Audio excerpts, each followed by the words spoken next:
18 రాష్ట్రాల్లో 17 రాష్ట్రం మంది బాటం అన్నింటికంటే కిందన ఉన్నాం. ఫిజికల్ డెఫిసిట్స్ చాలా ఎక్కువగా ఉన్నాయి.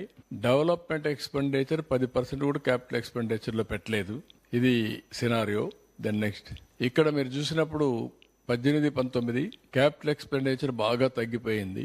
Social services and economic services sector లో 84.3%, 60.1% రెస్పెక్టివ్లీ అనే క్యూములేటివ్ బేసిస్ లో ఉండాలి. 18లో ఉంది.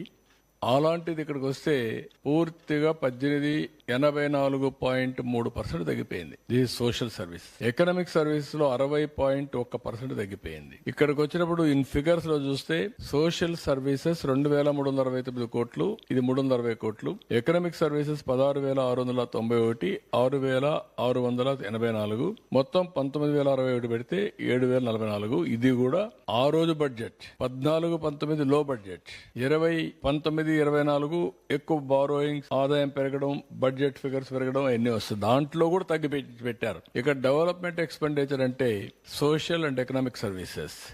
ఎకనామిక్ సర్వీస్ లో agriculture, irrigation, industries, energy, transport, rural development ఇవన్నీ వస్తాయి.